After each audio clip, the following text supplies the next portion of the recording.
Hello, this is Mrs. Barnard or Mrs. B.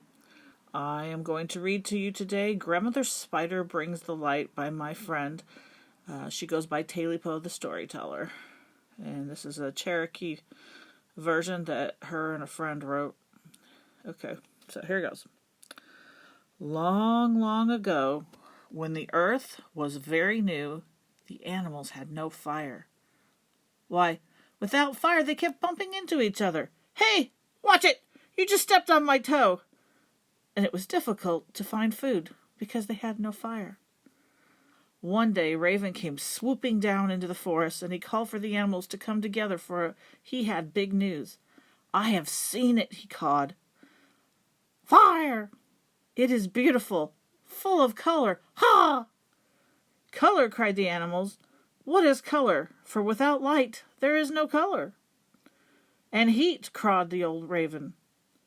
Heat, cried the animals. What is heat? For they had only known of the cold dark. Someone must go and bring back fire so we can all enjoy it, cawed Raven. At the edge of the world it is a long way away, but someone must go. So Possum came forward. I will go.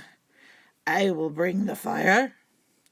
Ah, Possum. Possum was small, but he was quite the little warrior. He was fearless. Now Possum knew nothing about fire, so he did not prepare. The animals cheered as he ran, and this is how he sounded when he ran. Ready? Puck-a-da, puck-a-da, puck-a-da. Puck-a-da, puck-a-da, puck-a-da. And he ran slower. Puck-a-da, puck-a-da, puck-a-da. And the closer he got slower. Puck-a-da, puck-a-da, puck-a-da.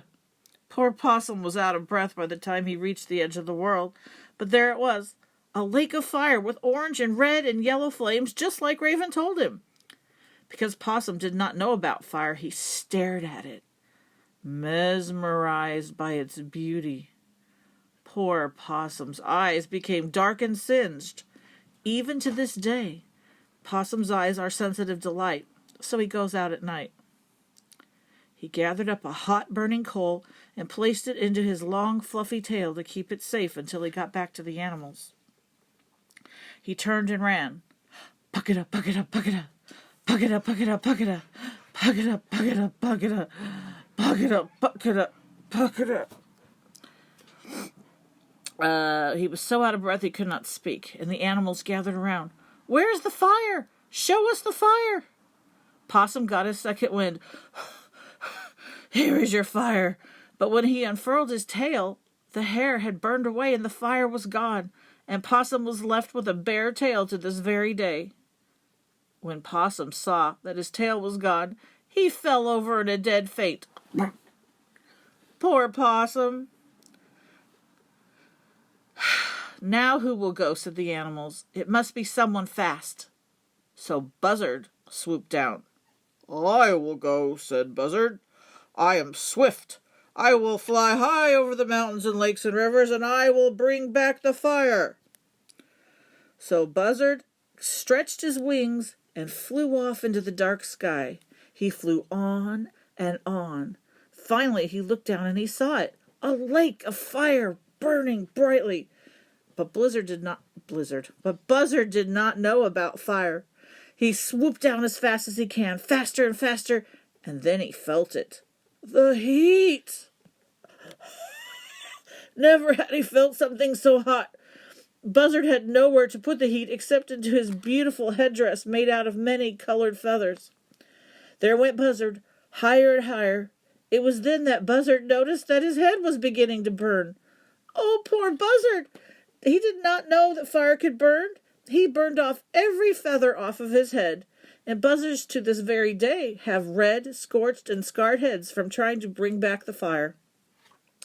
Of course, when he got back, he had to tell the animals what had happened to the fire. The animals felt so sorry for Buzzard.